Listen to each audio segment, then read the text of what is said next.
2월 3일 목요일 아침에 인사드립니다. 안녕하십니까. 상쾌한 아침 원주에서 출발합니다. 진행의 김혜정입니다. 연휴가 지나고 일상으로 돌아오는 아침이라 많이 피곤하게 느껴지실 텐데 찬바람이 몸을 더 움츠리게 만드는 아침입니다. 자, 중부 내륙에는 한파특보까지 내려져 있습니다. 현재 원주 지방의 기온이 영하 7도로 어제만큼 춥습니다. 북서풍이 계속 불면서 당분간 추위는 계속되겠고요. 절기 입추인 내일도 아침 기온이 영하 8도, 낮 기온은 영하 1도로 종일 영하권 추위가 이어지겠고 토요일에는 아침 기온이 영하 10도까지 떨어지겠습니다.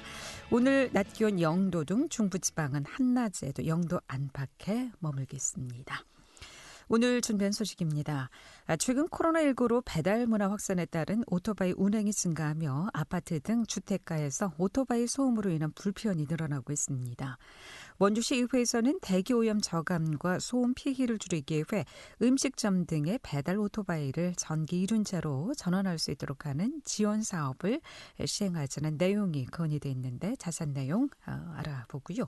또 원주 지역 하천 생태계를 지도로 만든 물빛 지도가 발간됐습니다. 리포터 코너에서 자세히 전해보고요. 또 국보 원주 법천사지 지관국사탑 귀향시기가 오는 2024년 하반기 중으로 가닥이 잡히고 있습니다. 이와 함께 지관국사탑 복원장소에 대한 결정도 남아있는데 법천사지 지관국사탑 귀향시기 또 어떻게 예상하고 있는지도 들어보겠습니다. 2월 3일 목요일 상쾌한 아침 원주에서 출발합니다.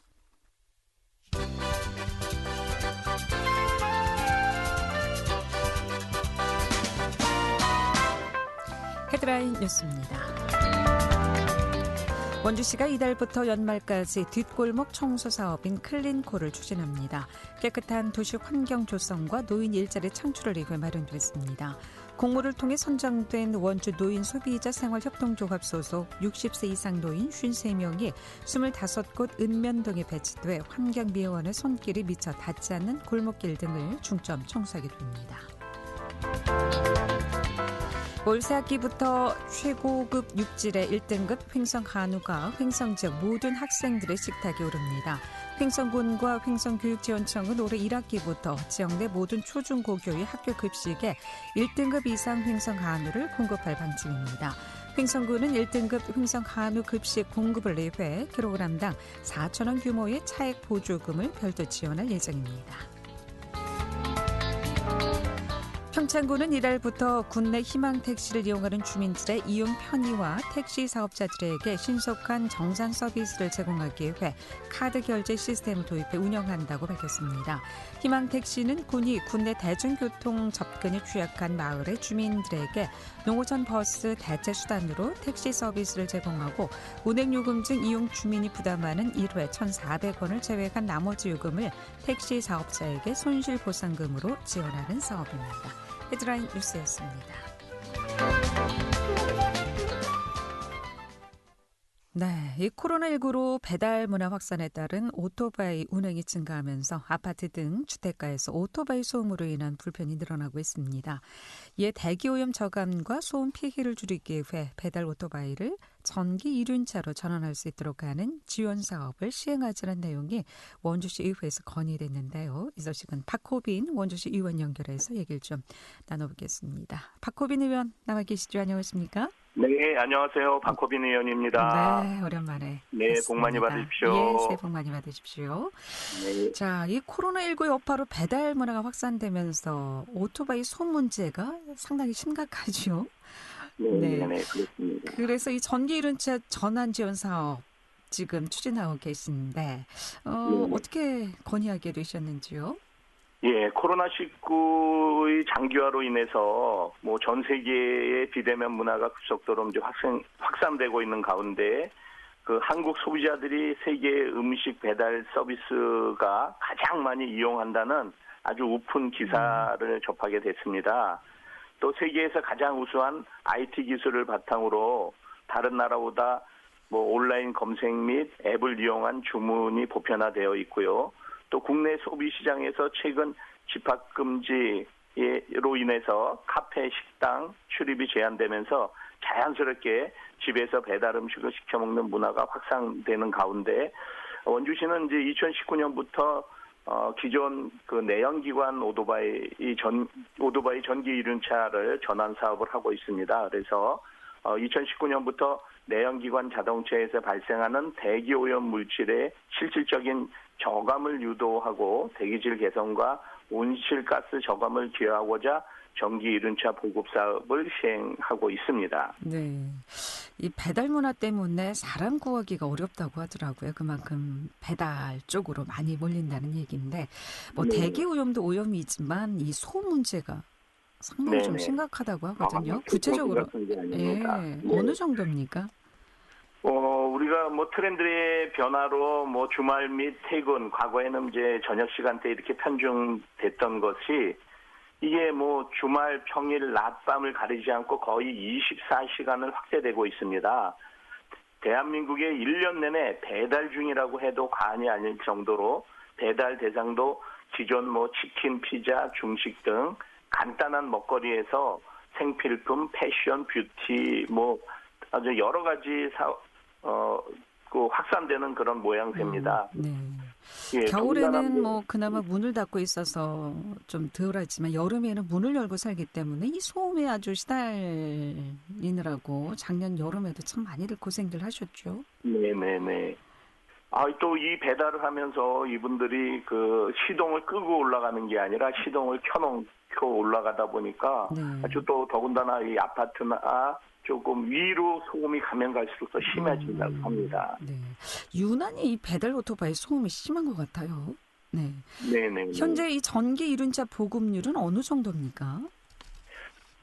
보급률은 이제 저희가 2019년부터 2021년까지 뭐 5억 8천여만 원의 예산을 들여서 한 249대의 전기 이륜차 보급을 지원하였습니다. 예. 예. 그러면 뭐 네. 대기 오염과 또 소음 피해를 줄이기 위해서 영업용 오토바이도 전기 이륜차로 전환해야 한다고 이제 의원님께서 제안을 하셨는데, 그런데 네. 배달용 전기 이륜차의 경우 주행 거리에 비해서 충전 시간이 좀 길어지는 불편도 있으리라 생각이 되는데 불편은 없을까요? 네, 맞습니다. 이제 또 이게 그 오토바이라는 특성상 그것도 스릴을 즐기면서 또 그 소리에 대한, 그래서 일부러 튜닝을 해가지고 소리를 또 증폭시키는 네. 그런 그렇게 해서 그 배달을 하고 있는데, 이런 것들이 우리 이 배달 문화가 확산되면서 더욱더 아주 그 소음에 대한 심각성이 좀 대두되고 있습니다.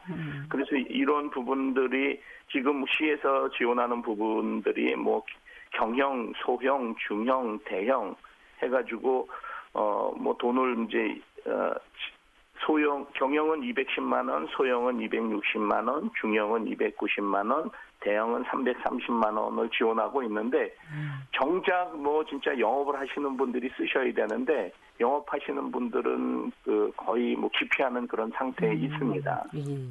그렇다면 이 말씀하신 것처럼 충전 시간은 조금 길어지더라도 소음 공해를 줄일 수 있고 또 연비 절감이 된다는 점에서는 이점이 많겠나요? 어떤 또 장점이 있을까요?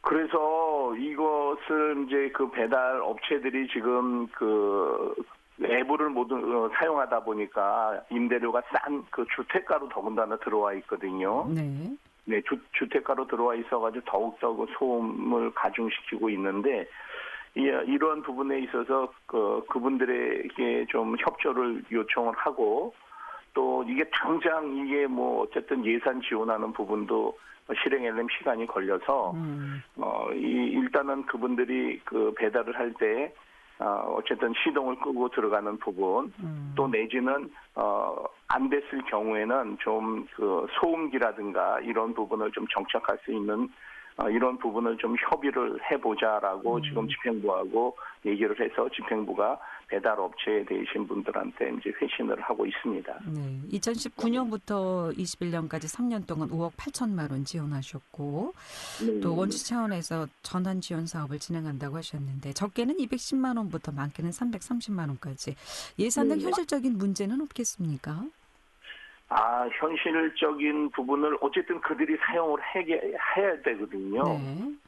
그런데 이제 말씀하신 대로 이제 그 충전 시간이라든가 이런 부분, 또 더군다나 오토바이 특성은 그 소음과 이런 것들을 즐기는 이런 특성이 있기 때문에 그 배달하시는 분들이 그 시민들의 어떤 소음으로부터 좀 편안히 살 수 있게끔 좀 같이 협조하는 이런 부분들이 무엇보다도 필요하다고 봅니다. 이런 부분에 있어서 뭐 민원들이 시나 경찰서에 많이 들어오고 있지만 뭐 경찰이나 시에서 어떻게 할 수 있는 방법이 사실 없습니다. 그러니까 업주의 자발적인 참여만이 그렇습니다. 가능할 것 같습니다. 예, 더군다나 이제 정부의 탄소 중립 정책에 발맞춰서 2025년까지 전기차 전원 사업이 진행되고 있는데요.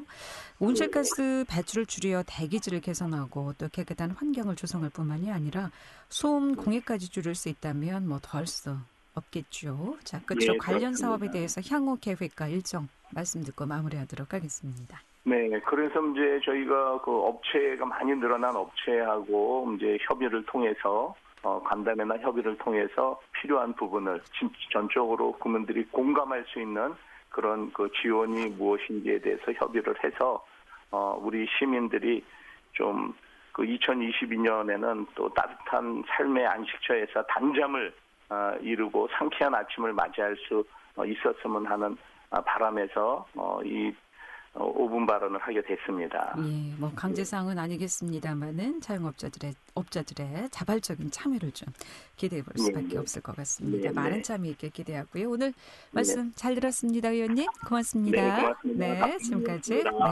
박호빈 원주시 의원이었습니다.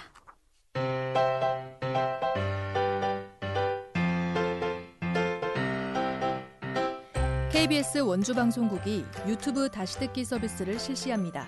매일 아침 강원 영서남부권의 뉴스와 정보를 전해드리는 상쾌한 아침 원주에서 출발합니다는 KBS 원주라디오 유튜브 채널을 통해 다시 들을 수 있습니다.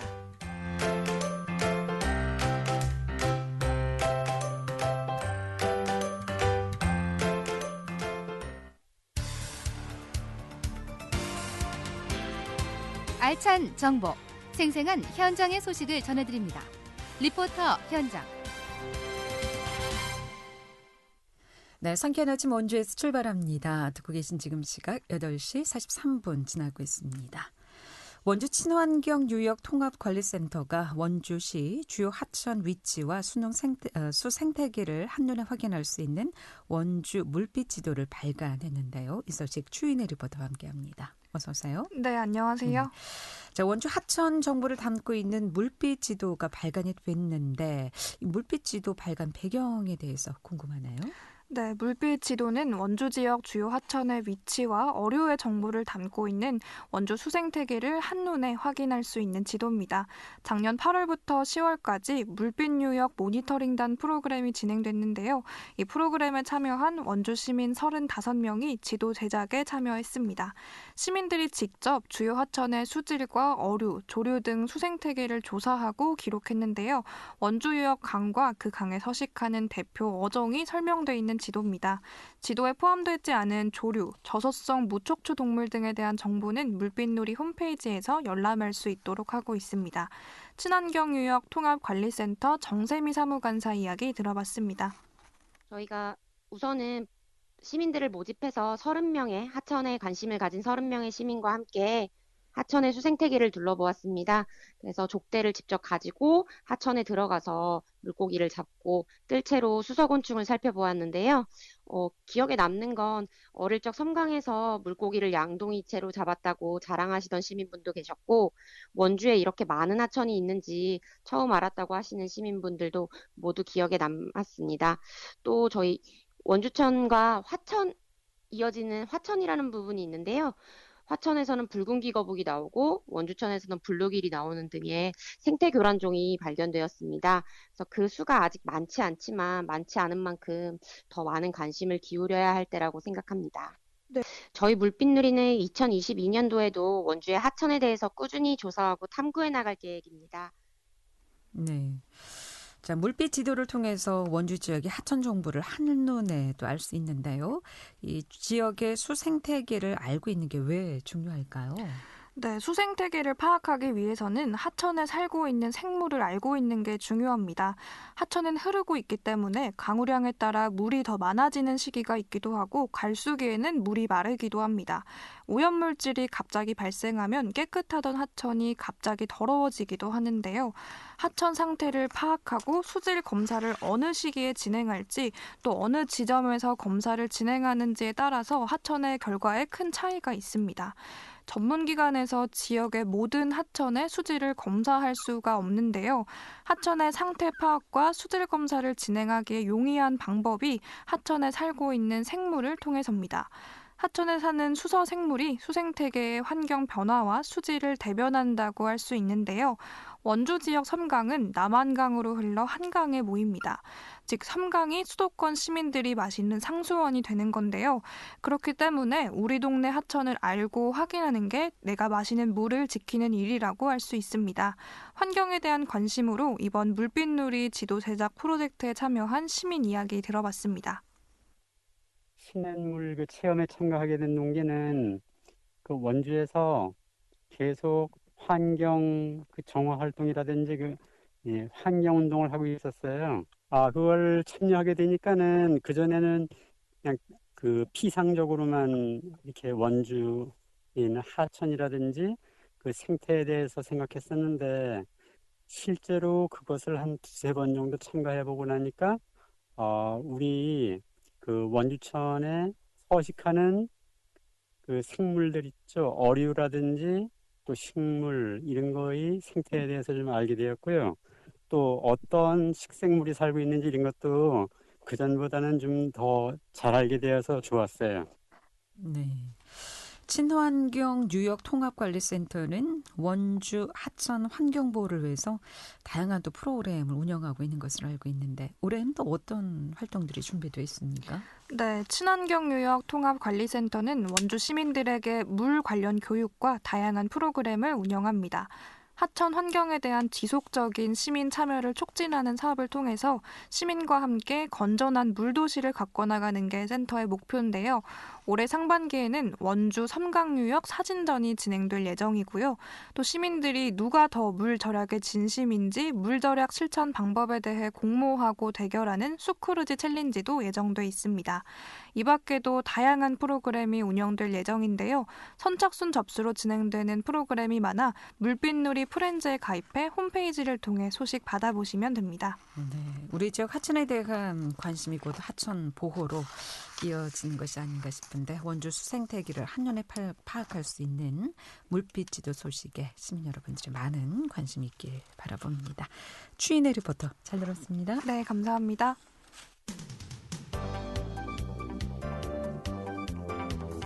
생생한 현장, 유익한 생활 정보를 전해드리겠습니다. KBS 원주 라디오 상쾌한 아침 원주에서 출발합니다를 함께하고 있습니다. 네, 국보 원주 법천사지 지관국사탑이 당초대로라면 원래 자리인 원주 불온면 법천사지로 돌아올 예정이었지만 보수가 뒤늦게 결정되면서 반환이 미뤄지고 있습니다.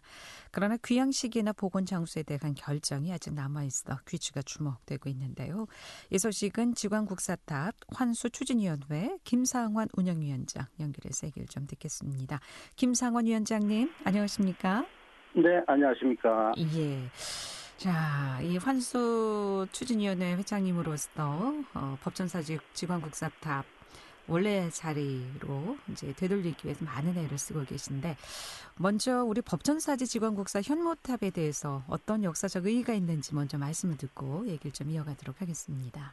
네, 말씀하신 지관국사 현모탑은 이제 고려시대 984년부터 1070년까지 국사를 지는 해린 스님의 승탑입니다. 이 승탑이 이제 독특한 이제 구조, 화려한 석조물로 학술적, 예술적 가치가 이제 높아서 국보 제101호로 지정되어 있는 문화재입니다. 이 문화재 발굴 조사 결과 유구가 확인되고 자재 공급 지연, 또 사업비 확보 등의 문제로 사업이 다소 지연되고 있는 것을 알고 있는데 작년에 이 보존 처리 작업이 끝난 바 있죠. 현재 보수는 어떻게 진행이 되고 있습니까? 지금 말씀하신 대로 이제 보수 작업은 마무리되었습니다. 아무래도 이제 그 당초에 지구항국사 현묘탑이 화강암으로 이제 이 제작이 되어 있었는데 아마 이 보존 처리한 그 자질도 재료도 우리 인근의 현계산에서 이제 화강암을 채취해서 국가무형문화재 120호인 그 이재순 석장께서 지휘한 이래 지난해 모두 이제 그 보존 처리가 마무리돼서 국립문화재연구소에 지금 임시 안착되어 있는 걸로 이렇게 알고 있습니다. 예. 또 법전사지의 역사를 한눈에 볼 수 있는 법전사지 유적 전시관이 올 6월에 문을 연다고 하는데 어떤 곳인가요?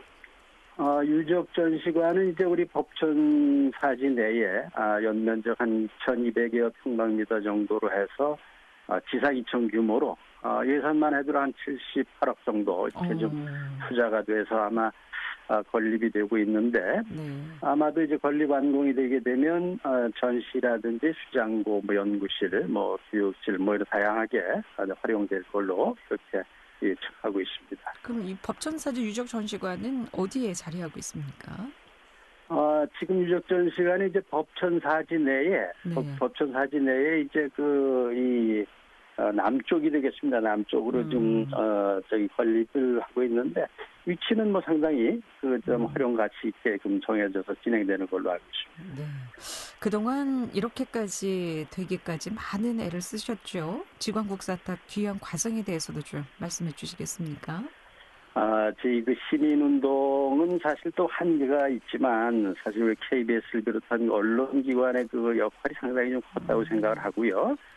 그리고 이제 시민운동 차원에서는 우리 서명운동은 물론이고, 시의회, 도의회 건의민 채택이라든지, 학술 세미나, 또 이 토크 및 캠페인을 통해서, 지속적으로 이제 환수될 수 있도록 이렇게 좀 촉구했던 이런 운동들이 지금 계속적으로 연결이 되어 있다고 생각하고 있습니다. 예. 말씀하신 대로 문화재청이 이제 지난 2016년부터 5년간 보존 작업에 들어갔고 지난 1월 제 모습을 찾게 됐고 이제 고향인 원주 법전사도로 돌아올 일만 남겨두고 있는 상황인데 그렇다면 이 법전사지 지광국사탑이 제자리를 찾기까지는 얼마나 시간이 좀 소요될까요? 아무래도 이제 예정한 대로 하면 참 제자리를 떠난 이 101호 문화재 이 지광사 탑이 110년이 지났는데 또 이 보존 처리 시작을 해서라도 벌써 좀 6년이 지나고 7년째를 접하고 있는데 아무래도 이제 불행인지 다행인지 모르겠습니다만은 함께 있어야 할 국보 제 159호인 지광국사 탑비가 상당히 많이 좀 훼손이 돼 있습니다. 다행히도 이제 이 정부에서 문화재청을 중심으로 정부에서 탑비도 이제 보존 처리를 해서 지금 이제 보존 처리가 마무리되어 있는 탑과 함께 안치를 해야 되겠다. 이런 의지가 좀 더 높이 좀 사야 될 것 같은데 이게 보존 처리하는 이 과정이 정상적으로 진행이 된다면 올해 내년까지는 이제 보존 처리가 돼서 지금서 탑비가 그렇습니다. 그래서 아마 내년 후년 24년에는 두 국보 문화재들이 본래 자리에 안치될 걸로 이렇게 예상을 하고 있습니다. 그럼 보존 탑비 예산은 있습니까? 아마 이제 지난해에 보존 처리하기로 확정이 됐기 때문에 올해 당초 예산에 좀 수립이 됐고 또 부족되는 부분은 추경을 통해서라도 해서 내년까지는 마무리가 돼서 후년에는 동시에 안치되는 걸로 그렇게 알고 있습니다. 다행입니다. 그렇다면 법전사지 지광국사탑 귀환 시기나 복원 장소에 대해서는 어떻게 좀 확정이 됐습니까? 아직은 이제 좀 조심스러운 이야기가 됩니다만은 사실 당초에는 유물전시관으로 안치를 해야 되겠다 이러한 의견도 있었습니다만은 전문가들의 구견으로는 그래도 본래 자리에 있어야만 그 가치가 높기 때문에 지금 이제 탑비가 있는 그 자리에 본래 자리에 야외 장소에 하면 좋겠다라는 이런 쪽으로 이제 분위기가 가는 걸로 이렇게 알고 있는데 아마 그렇게 될 걸로 우리 시민운동하는 차원에서도 본래 자리에 안치될 걸로도 생각을 하고 있고요. 아주 불가피하다면 이제 지금 건립 중인 유물 전시관으로 안치가 돼야 되겠죠. 이 지광국사탑이 귀향하게 되면 문화적 가치로는 어떻게 좀 평가될 수 있을까요? 아무래도 특이한 고려 시대의 석조 유물품이 국보로 정해져 있는데 그 시대의 예술적 가치는 네. 아무래도 역사적이나 예술적으로 아마 인정을 받기 때문에 정말 수십억 들여서 이렇게 보존 처리가 되는 걸로 봐서 네. 충분한 가치가 있다라고 저는 생각합니다. 예. 자, 끝으로 이 법천사지 지광국사탑 귀향을 위한 향후 계획이라든가 또 우리 시민들께 전하실 말씀 있으시면 마무리 말씀으로 듣겠습니다. 네, 이제 시민운동은 지속적으로 진행이 됐을 때 그 가치도 있을 뿐더러 아무래도 지금 현재 진행형이지만 우리 현모탑과 지광국사탑 B가 정말 구상하는 대로 내년 후년에 모두 완공이 돼서 안치될 수 있도록 지속적인 관심도 우리가 좀 가져줘야 되겠고요. 진행되는 정부기관에서도 적극적으로 될 수 있도록 시민들의 관심과 성원을 좀 보내줘야 될 것 같고요. 그리고 원주를 떠난 석조 문화재들이 참 몇 작품 있습니다. 아직도 좀 있기 때문에 지속적인 문화재 환수 운동은 좀 펼쳐갈 것이고요. 우리 또 남한강 유역의 피사지가 흥법사지, 법천사지, 거돈사지, 삼계사지를 비롯해서 피사지가 있습니다. 네. 이 또한 문화적 가치라든지 역사적 가치가 있기 때문에 세계유산에 좀 등재가 돼서 그 가치를 좀 다할 수 있도록 지속적인 노력을 다 하려고 구상을 하고 있습니다. 예, 고맙습니다. 말씀 잘 감사합니다. 들었습니다. 네, 지금까지 지광국사탑 환수추진위원회 김상한 운영위원장이었습니다. 상쾌한 아침 원주에서 출발합니다. 여기서 인사드립니다. 안녕히 계십시오.